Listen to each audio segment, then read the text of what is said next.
including 155 millimeter artillery cell? I think we've been very clear with all partners and allies all around the world willing and able to provide military assistance to Ukraine, including 155 millimeter rounds that we know they desperately need to help Ukraine in their fight. I won't speak for other nations and what they're providing, but as I mentioned at the top, there is a UDCG tomorrow. Air defense is one of the many topics that is going to come up at that UDCG. We know a priority for Ukraine is those 155 millimeter rounds. So whatever other nations can provide would certainly be welcome to Ukraine. I'm going to go to the phones and then come back in the room. Jeff Shogol, Task and Purpose. Thank you. There's been a lot of information recently about Russian influence operations. I was just checking, has Kevin Costner been in the Pentagon recently? Jeff, not to my knowledge. Next question goes to Carla Babb, VOA. Hey, thanks for doing this. That's a great question to follow. I want to go back to Ukraine. At the current pace that the U.S. is providing Ukraine aid under the PDA, it looks like about $6 billion in authority is going to expire unused at the end of this month, FY 2024. Could you give us some more clarity about what's going to happen to that money after September? And is there any intention to extend that authority or to ask Congress to extend that authority so that Ukraine can continue receiving PDA packages?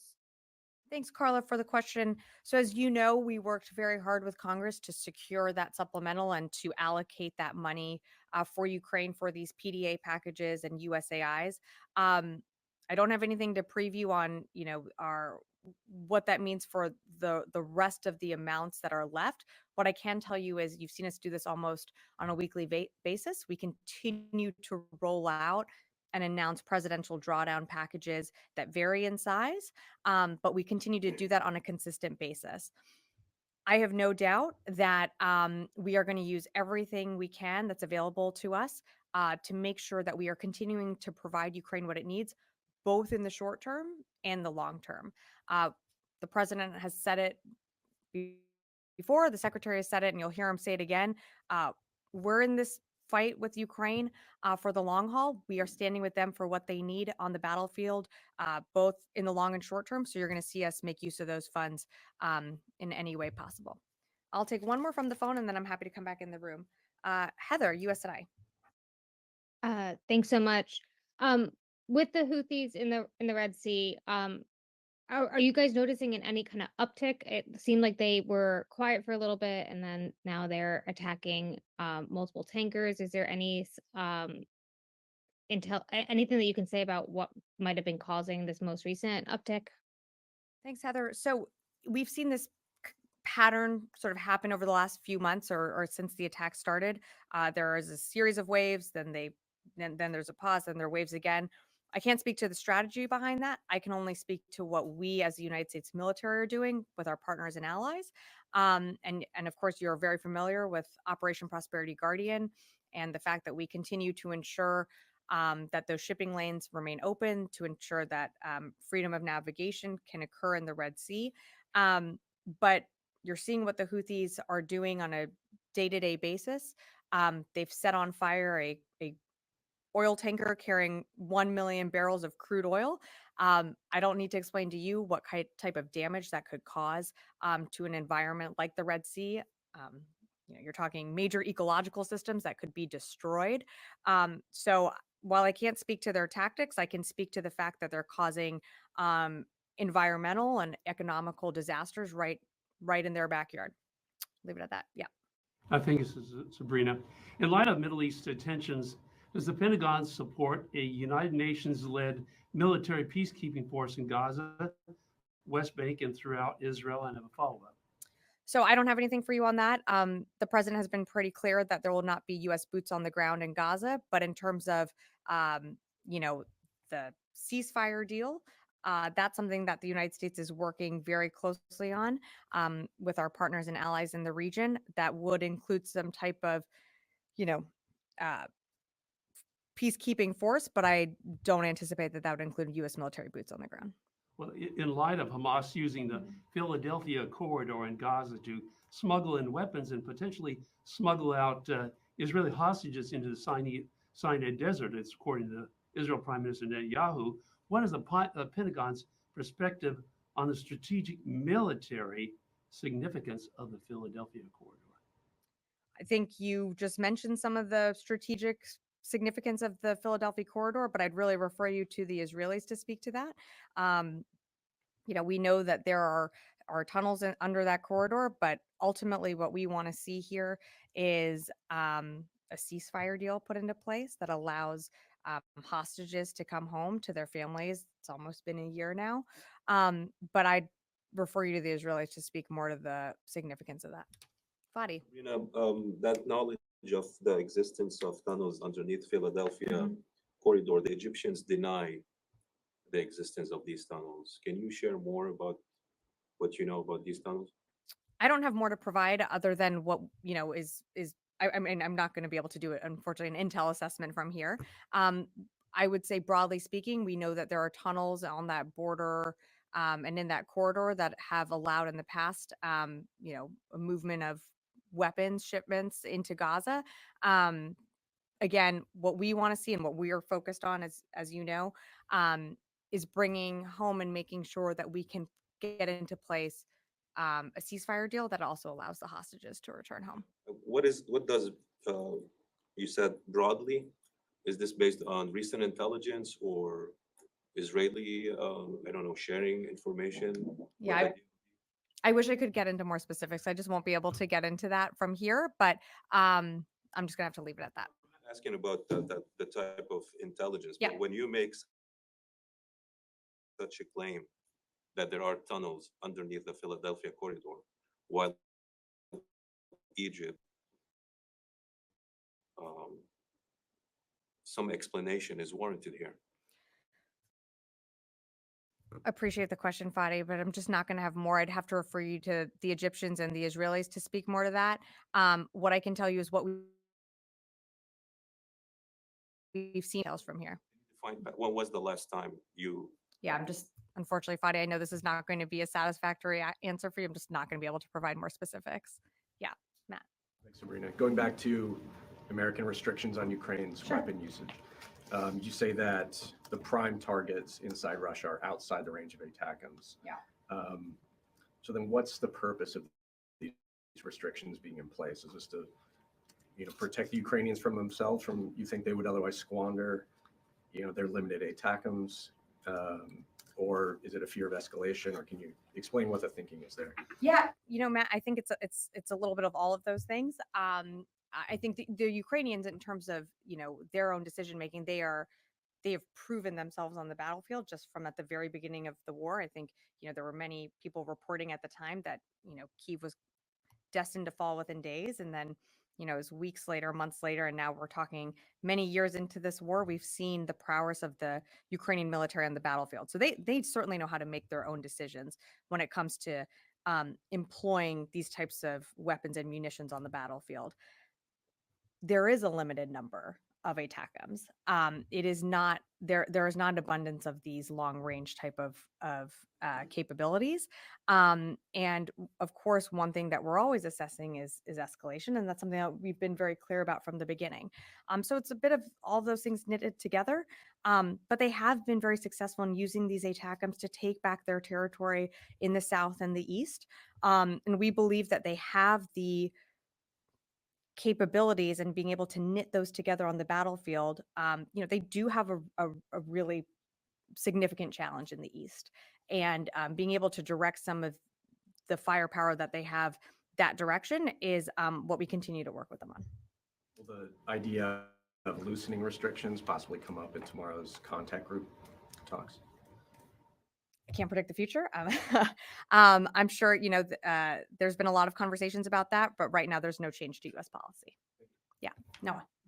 I'm sorry if I missed this, but the posture changes from Russia to move its assets for glide bombs beyond the 300-kilometer range, was that made after May when the initial restrictions were loosened for Ukraine from the U.S.? When did that occur? I don't know when they started moving that, but all I can tell you is that we know that there have been airfields positioned outside of the ATACMS range. And then secondarily, on the delivery of the last 6 million pounds of aid, does that then mean that the remaining JLOTS personnel who were there in the region will now be heading directly home, or are they still waiting on other parts of the mission? To my knowledge, the only remaining part and component of the JLOTS was that Cape Trinity, so they will be heading home. I'm not tracking that there are any other remaining parts or pieces, associated with JLOTS, or personnel, I should say, associated with JLOTS still left in the region. Yeah, yes, in the back. Thank you very much, Sabrina. On 2nd of September, two US security personnel were attacked by a group of 15 people in Izmir, Turkey. Those people belong to Nationalist Party of Turkey. How concerning is this for the United States? Such exposure of US military personnel to such kind of nationalist group in terms of security of the US security persons abroad. So I don't have much more to add than to what General Ryder spoke to earlier this week. I think it should tremendous professionalism on the part of our Marines that were attacked there. We fully support the local police looking into this incident. I believe the Naval Criminal Investigative Services are also cooperating with local authorities on this incident. So we're happy that everyone is safe, that everyone is back on that MEU, on the ARG-MEU. But again, I just don't have more to add as it's an ongoing investigation with local authorities. Great. Yes, in the back. A quick question on first Armenian American military drills that were held recently in Armenia, Eagle Partner 2024. I was wondering if you have any comments on these drills and in a more broader context about the current stage of military cooperation with the country of Armenia or the perspectives. I'm sorry, I'm not aware of the drill, so I don't have anything to offer on this one. Constantine. I would refer you to the COCOM. I just don't have anything more to add. Constantine. Thanks, Sabrina. Going back to the sailor in Venezuela, so the last time a U.S. service member was sort of detained or connected with Venezuela was Jordan Gaudreau, who was a special forces operator looking to basically lead a small coup. Are there any concerns that this sailor being detained as part of something more significant, deeper? I'm not going to speculate, but I don't think so. That being said, I have very little details as this sailor was on personal travel to Venezuela. This wasn't something that was authorized. And as you know, the State Department recommends against traveling there. So, the U.S. Navy working closely with the State Department, I have very little details on this incident. Of course, we'd like to see the sailor returned home, but again, I'd refer you to the State Department for any further questions, and of course, don't want to go down the rabbit hole of speculating. Yeah. Yes, we'll go in this row. Yeah, I have a question about if you can talk a little bit more about the presence of the U.S. militaries off the coast of Israel. The two ships and if the submarine is still there, and if you can talk a little bit more about the presence of the military, and if there is some sort of coordination with some European forces to support the U.S. in case of escalation. And then I have a second question about Ukraine. Okay. So nothing has changed in our force posture in the Eastern Mediterranean. The USS Georgia is still in the EUCOM area of responsibility. We still have our destroyers. We still have the ARG-MEU that's there. It's, I would say, still sending a very strong message of deterrence in the region. And also, should Israel come under attack, that's what that force posture is there to do, is to help defend Israel if they were to be attacked like they were on April 13th. But I don't have any changes to announce for our force posture. Are you guys asking for any support from let's say, the Italian, Southern European forces? What do you mean by support? Like to support the American ships and, having like European militaries also in the region supporting the Americans, not being only the Americans taking care of the area. We're always working with our partners and allies in the region. It is, in the Eastern Mediterranean. So I think you would expect that there are countries with a naval presence tied to Europe that are constantly operating there. We do regular exercises with our European allies. I don't have anything to read out from here, but of course we're always coordinating with them and working with them on a daily basis. And my second Okay. question, if you can talk a little bit more about the traveling of the secretary in Germany, about what can we expect? If you can, what's they're gonna, you probably have some information that you can share with us about what they're planning to talk, what when we expect coming out from these meetings. Well, I'm just gonna have to tell you to tune in tomorrow. But look, I don't have more to really provide than what I read out at the top, which is that this is the 24th meeting of the Ukraine Defense Contact Group. We know air defenses is one of the top priorities for the Ukrainians. That's certainly something that's going to be discussed tomorrow. We know fires, so 155 millimeter rounds, also a priority for the Ukrainians. That's something that I'm sure will come up. But not going to get ahead of the secretary. But I think you can expect some of those conversations. And then, as I mentioned, there are 8 capability coalitions that have been stood up as part of the UDCG. Those capability coalitions, including the Air Coalition, is one that the United States co-leads. So that will be an opportunity to talk about other additional needs that the Ukrainians have. Yes. Thank you so much, Sabrina.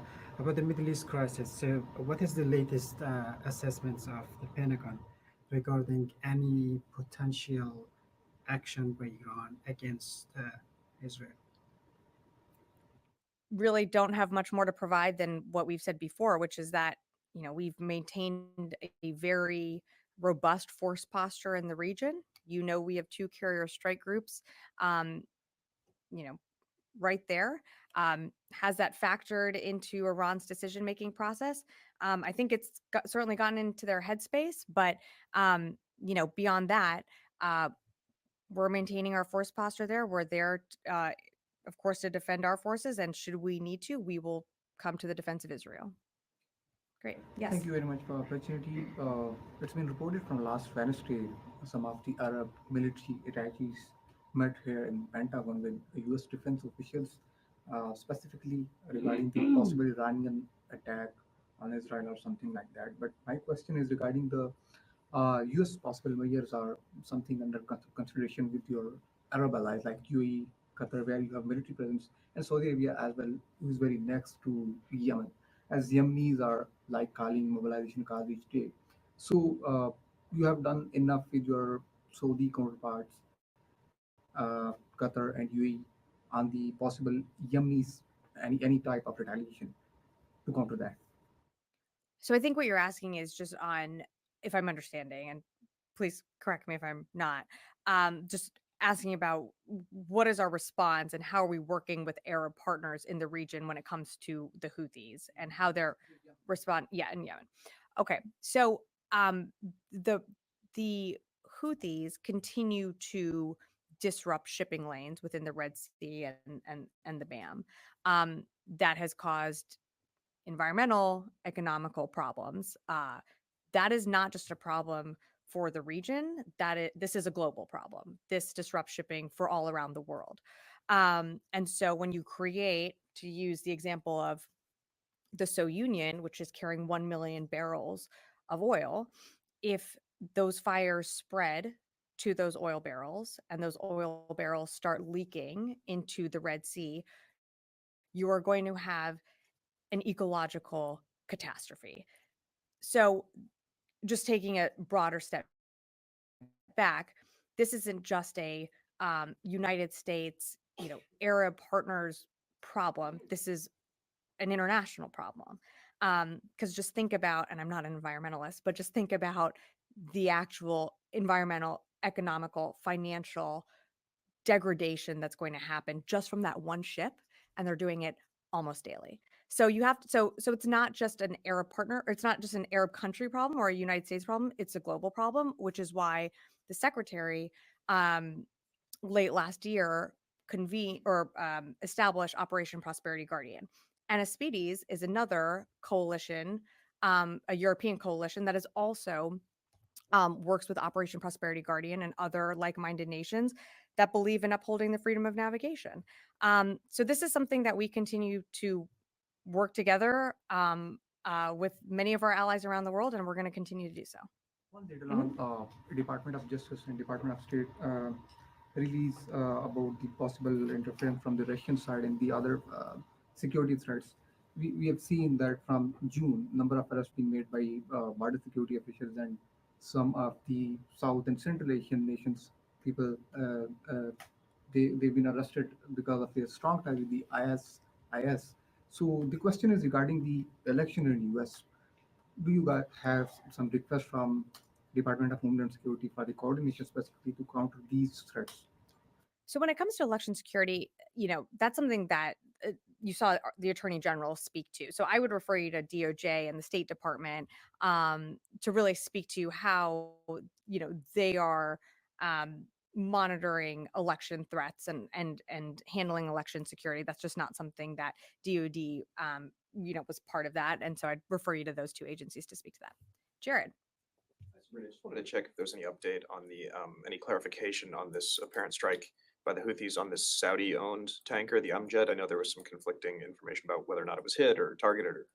I'm still tracking that the Amjad was hit, but I believe she was able to continue underway. But for more, I'd refer you to the actual company. Yes, over here and then in the back. Yeah, go ahead. Yeah. Thank you very much. About Syria. According to the local news reports, on Monday, the PYD-YPG, or in your words, SDF, released 50 ISIS members from prison. The United States always says that it is partnering YPG, SDF to counter ISIS. But in that case, the SDF-YPG released ISIS prisoners from prison. So that's a big contradiction. So what is the reaction by Department of Defense on this matter?